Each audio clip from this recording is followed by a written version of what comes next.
திரும்ப வந்துட்டேன்னு சொல்லுங்க. யாரு வந்து கேட்டா? அட யாரும் கேட்க மாட்டாங்கடா. நீயா எவனையாவது கூப்பிட்டு சொல்லு. இருடியை. நீங்க நினைக்கலாம், நீ யாரா கோமாளி, நீ இருக்கதே எங்களுக்கு தெரியாது, நீ இன்னும் திரும்ப வேற வரியா அப்படின்னு. அப்படிதான் சொல்லுவேன். நமக்கு தெரியாது ஃபியூச்சர் என்ன ஆக போகுதுன்னு. இன்கேஸ் நம்மளே வந்து ஒரு பெரிய ஸ்டார் ஆகிட்டோம்னு வச்சுக்கோங்களேன், அப்போ வந்து இது நமக்கு தேவைப்படும்.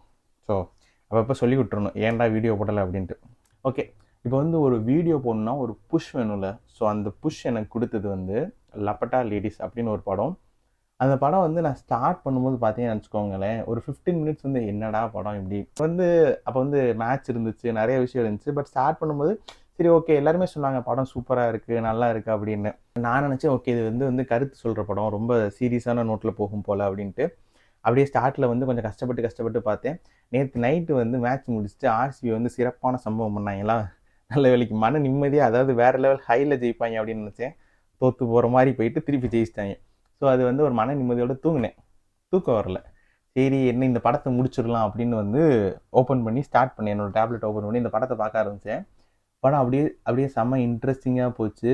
அப்படியே என்ன சொல்கிறது, அந்த படத்தில் சொல்ல வந்த ஒவ்வொரு விஷயமுமே வந்து ரொம்ப ஹார்ட் ஹிட்டிங்காக இருந்துச்சு. அது நல்லா ஹியூமரோடையும் சொல்லியிருந்தாங்க. அதாவது எப்படி ஒரு ஹோல்சம் மூவி அப்படின்னா அது இந்த படம் தான். ரீசெண்ட் டைம்ஸில் நான் பிரேமலு பார்த்தேன். Premalu was a wholesome movie. But இந்த மூவி வந்து ஹோல்சம் எப்படி கொடுக்குதுன்னா, அந்த கருத்தோட ஒரு ஹோல்சம் கொடுக்கும்ல, அது இந்த படம் கொடுக்குது. கருத்தோட மோதுறா, அண்ணே சொல்ற மாதிரி கருத்தோட மோதுறா. நீங்கள் என்னென்னு பார்த்தீங்கன்னா, ஃபஸ்ட்டு வந்து நான் வந்து இந்த வீடியோவில் வந்து நீங்கள் இந்த படத்தை பார்க்கணுன்னு ஸ்பாய்லர் இல்லாமல் சொல்லுவேன். நான் அது நீங்கள் கேட்டுட்டு, நான் ஸ்பாய்லர் வரப்போகுதுன்னு ஒரு இடத்துல சொல்லுவேன். அந்த வீடியோ நீங்கள் அப்படியே கட் பண்ணிக்கோங்க. படம் பார்த்தவங்க அதோட கருத்து உங்களுக்கு தெரியணும் அப்படின்னு நினச்சிங்கன்னா வந்து நீங்கள் கண்டினியூஸாக பாருங்கள், அவ்வளோதான். ஸோ இந்த படம் நீங்கள் ஏன் பார்க்கணுன்னா, இந்த படம் வந்து பெண்கள் வந்து எவ்வளோ கஷ்டப்படுறாங்க அப்படிங்கிறத வந்து அப்படியே போகிற போக்குள்ள ரொம்ப சட்டிலாக சொல்லியிருக்கு. அதான் வந்து இது வந்து பெரிய ப்ளஸ் பாயிண்ட்டே. நீங்கள் பார்த்தீங்கன்னா ஒரு சில சீன்ஸ்லாம் வரும். அதில் வந்து அந்த அம்மா சொல்லுவாங்க, இந்த மாதிரி லோட்டஸ் ஸ்டெம் அப்படின்னு தாமரை தண்டு வச்சு சப்ஜி வைப்போம், அது ரொம்ப பிடிக்கும் அப்படின்னு அந்த அம்மா சொல்லுவாங்க. அதில் சொல்லும்போது அவங்க சொல்லுவாங்க, ஆனியன் கார்லிக்லாம் போட்டு வச்சா எனக்கு ரொம்ப பிடிக்கும், எங்கள் வீட்டில் இருக்கும்போது நான் சாப்பிடுவேன். இங்கே வந்து நான் கொஞ்ச நாள் பண்ணேன், அது வந்து என்னோடய ஹஸ்பண்டுக்கும் பிடிக்கல, எங்கள் மாமியாருக்கும் பிடிக்கல. ஸோ நான் அப்படியே ஸ்டாப் பண்ணிட்டேன் அப்படின்னு சொல்லுவாங்க. அதுக்கு வந்து அவங்க வீட்டில் ஒரு பொண்ணு வந்திருக்கும், புஷ்பான்னு ஒரு பொண்ணு. அது கேட்கும், ஏன் நீங்கள் உங்களுக்காக செஞ்சு சாப்பிட வேண்டியதானே அப்படின்னு. அந்த அம்மா சிரிச்சுட்டே சொல்லுவாங்க, எனக்காகவா அப்படின்னு. ஸோ அந்த இடத்துல வந்து அவங்க எப்படி சொல்கிறாங்கன்னா, இது வந்து ஆக்சுவலாக இருக்க ஃபேக்ட். நீங்கள் நிறைய இடத்துல பார்த்தீங்கன்னு நினச்சிக்கோங்களேன். இப்போ இருக்கான்னு எனக்கு தெரியல, இப்போ இருக்க வாய்ப்பு இருக்குது. பட் முன்னாடிலாம் வந்து ரொம்ப ப்ரிடாமினண்ட்டாக இருக்கும். ஒரு வீட்டில் வந்து ஆம்பளை பிள்ளை பொம்பளை பிள்ளை 2 பேரும் வளர்றாங்கன்னு வச்சுக்கோங்க. சொந்த வீட்டில் இப்போ வந்து ஒரு லெக் பீஸ் அந்த மாதிரி வருதுன்னா அதை வந்து ஹஸ்பண்ட் கொடுப்பாங்க. அது மிச்சம் இருக்க ஒரு லெக் பீஸை பையனுக்கா பொண்ணுக்கா அப்படின்னு வரும்போது அவன் ஆம்பளை பையன், அவன் சாப்பிட்டு போட்டோம் அப்படிங்கிற ஒரு பிஹேவியர் தான் இருக்கும் ஸ்டார்டிங்கில். ஸோ இப்போ அது வீட்டில் இருக்குமான்னு தெரியல. பட் கண்டிப்பாக ஒரு கல்யாணம் முடிச்சு போகிறீங்கன்னா நிறைய வீட்டில் வந்து அவங்க வந்து கேட்க கூச்சப்பட்டுட்டு அவங்க இதுதான் இயல்பு, இதுதான் ஒரு இது அப்படியே பழகிடும் அவங்களுக்கு. பழகி அவங்களுக்கு எது பிடிக்குங்கிறதே அவங்களுக்கு தெரியாமல் போயிடும் அப்படிங்கிறத அந்த பாயிண்ட்ல வந்து சூப்பராக சொல்லியிருப்பாங்க. இந்த படத்தில் இன்னொன்று நீங்கள் முக்கியமாக எது பார்க்கணுன்னா, அதாவது 2 பெண்கள் வந்து எனக்கு வந்து ரொம்ப பிடிச்சிருந்துச்சு. ஒன்று வந்து புஷ்பா ராணி. ஆக்சுவலாக அது அந்த பேர் அந்த படத்தில் அந்த பேரும் இல்லை, அவங்களோட பேர் அது சொல்லுவாங்க. நீங்கள் அந்த பேக் ஸ்டோரி பார்த்தீங்கன்னா தெரியும். அவங்க வந்து விஸ்டம் நாலேஜை வந்து ஒரு பெண் வந்து அவங்களோட நாலேஜை எப்படி மற்ற பெண்களுக்கு வந்து யூஸ்ஃபுல் ஆகிற மாதிரி பயன்படுத்துகிறாங்க அப்படின்னு ஒரு இது இருக்கும். ஒரு பெண் அந்த இடத்துல கல்வி கற்றா அது எப்படி அந்த ஒளி வந்து எல்லாத்துக்கும் சேருது, அந்த வீட்டில் இருக்க மற்ற பெண்களுக்கு வந்து எப்படி ஒரு புது புது வாய்ப்பை கொடுக்குது அப்படிங்கிறத சொல்லியிருப்பாங்க. அதே மாதிரி ஒரு பாட்டி இருப்பாங்க. அந்த ஹீரோவோட ஒய்ஃப் வந்து ஒரு இடத்துல போய் ஸ்டக் ஆகிருப்பாங்க. அந்த இடத்துல இருக்க பாட்டி வந்து ஃபினான்ஷியல் இண்டிபெண்டன்ட் இருப்பாங்க. அவங்க வந்து ஒரு பேட் ஆஸாக இருப்பாங்க. அவங்க வந்து போட்டு திட்டிக்கிட்டே இருப்பாங்க, இவன் இப்படிதான் அவன் அப்படிதான். அவங்க வந்து சொல்லுவாங்க, என் புருஷன் வந்து சரக்கு போட்டு வந்து நான் அடிச்சிட்டே இருப்பான், நான் இந்த மாதிரி கஷ்டப்பட்டு சம்பாரித்து அவங்க வந்து இது பண்ணி சரக்கு அடிச்சிட்டே இருப்பாங்க. அதுக்கு வந்து சொல்லுவாங்க, இது வந்து ஊர் வந்து பெண்கள் வந்து பொறுத்து போகணும், அப்போ தான் வந்து வாழ்க்கை வந்து கரெக்டாக இருக்கும், உரிமையில தான் அடிக்கணும் அப்படின்னு. நான் என்னோட உரிமையில திருப்பி அடித்தேன், அதோடு அவங்க போயிட்டாங்க அப்படின்னு சொல்லுவாங்க. அதில் சொல்லுவாங்க, நீ தனியாக வாழ்ந்து ஒரு சந்தோஷத்தை அட்டைன் பண்ணுறதுங்கிறது கஷ்டம். பட் நீ அதை அட்டைன் பண்ணிட்டீன்னா அதில் இருக்க ஒரு சுகத்தை நீ கண்டினா உன்னால் வந்து நீ அதை மாஸ்டர் பண்ணிட்டீங்கன்னா நீ வந்து வாழ்க்கையில் செம்மையாக இருக்கலாம் அப்படின்னு சொல்லுவாங்க.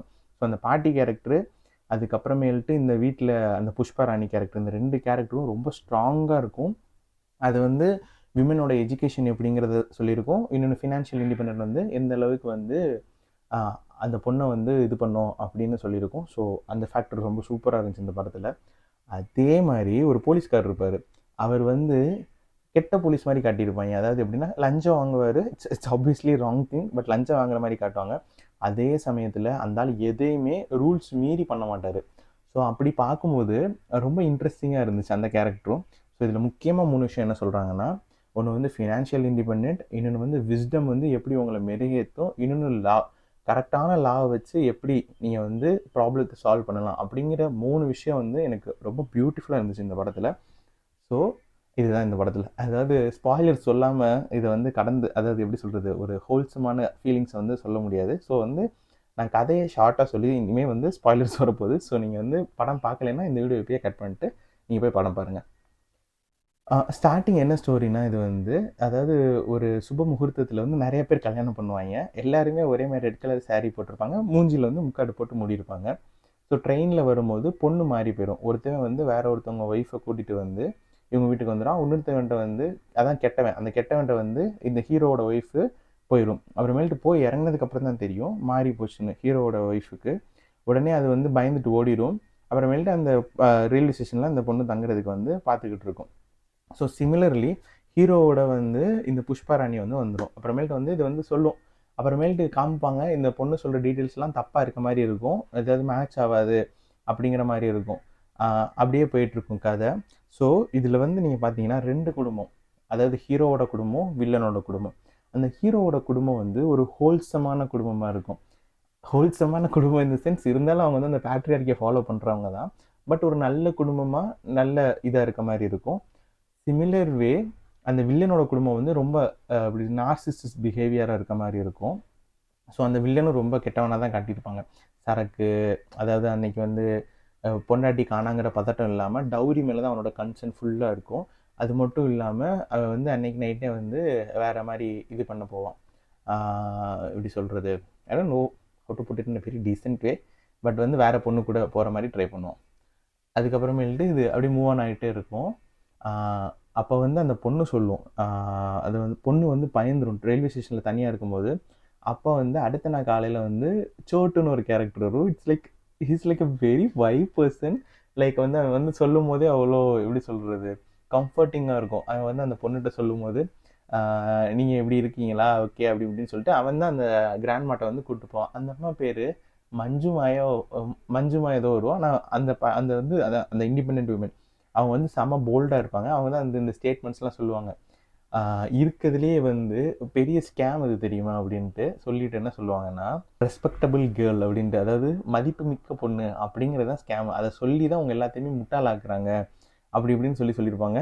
அது வந்து செமையாக இருக்கும். அதில் வந்து ஒரு 5-6 டைலாக்ஸ் வந்து ஒரு பேஜில் மீம் பேஜில் போட்டிருந்தாங்க. அந்த டைலாக்ஸ் பார்க்கும்போது ரொம்ப ஹோல்சமாக இருக்கும். நான் அதை என்னென்னு ஷேர் பண்ணுறேன். ஸோ அந்த அம்மா வந்து அப்பப்போ கவுண்டர் அட்டாக் பண்ணிக்கிட்டே இருக்கும். நம்ம சொசைட்டி வந்து இப்படி பண்ணுது, அப்படி பண்ணுது, அதை பண்ணுது, இதை பண்ணுதுன்னு. அந்த பொண்ணு வந்து பதில் கொடுக்க ட்ரை பண்ணிட்டு இருக்கும். பட் அந்த பொண்ணு உணர ஆரம்பிச்சிடும். சொல்லுவேன் என் ஹஸ்பண்டுக்கு வந்து நான் ஹெல்ப் பண்ணுவேன் அப்படி இப்படின்னு சொல்லுவோம். ஓகேன்னு அந்த மாதிரி சொல்லிட்டு இது பண்ணிட்டு இருப்பாங்க. அந்த அதர் ஹேண்ட் இந்த பொண்ணு வந்து புஷ்பா ராணி ஏன் இப்படி பண்ணுதுன்னு இது பண்ண ஆரம்பிப்பாங்க. அந்த போலீஸ் வந்து கண்டுபிடிக்கணும்னு நினச்சிட்டு இது பண்ணுவான். அதுக்கப்புறமேல்ட்டு தான் தெரியும் புஷ்பா ராணிக்கு வந்து இந்த கல்யாணத்துலேயே விருப்பம் இல்லாமல் அந்த வில்லனுக்கு வந்து ஃபோர்ஸ் பண்ணி கல்யாணம் பண்ணி வச்சுருப்பாங்க. ஸோ அந்த இதெல்லாம் எப்படி டேக்கிள் பண்ணுது புஷ்பா ராணி, அது ஏன் இப்படி பண்ணுது அப்படின்னு பார்த்துட்டு அது வந்து யார், அதோட ஆம்பிஷன் என்ன அப்படிங்கிறதெல்லாம் ரொம்ப பெருசாக இருக்கும். நீங்கள் படம் பார்த்தீங்கன்னா உங்களுக்கு நல்லா புரியும். அது வந்து சில சீன்ஸில் வந்து சூப்பராக இருக்கும். அந்த புஷ்பா ராணி வந்து ஹோல்சமாக இருக்க சீன் வந்து ஒரு போஸ்டர் சீன் வரும். அந்த சீன் சூப்பராக இருக்கும். அந்த ரயில்வே ஸ்டேஷனில் இருக்க டிடிஆர் அந்த அம்மா எல்லோரும் சேர்ந்து இந்த பொண்ணுக்கு ஹெல்ப் பண்ணுறது எல்லாமே ரொம்ப வந்து ஒரு மாதிரி மனசுக்கு வந்து ரொம்ப சந்தோஷமாக இருந்துச்சு.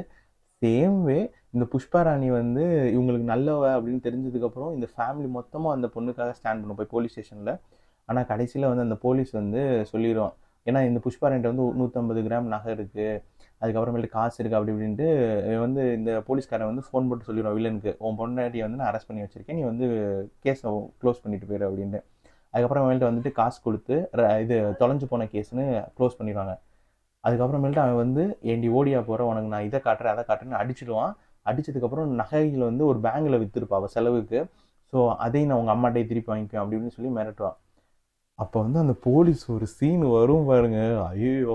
அப்படியே லிட்டரலாக கண்ணில் இருந்து தட தடையாக தண்ணி வரும். அந்த போலீஸ் பண்ணுறதுலாம் அப்படியே கூஸ் பம்ப்ஸ் தான், அப்படியே புல்ல அரிச்சிட்டு வேற மாதிரி இருந்துச்சு அந்த சீன். போலீஸ்காரர் பண்ணது வந்து ரொம்ப சூப்பராக இருந்துச்சு.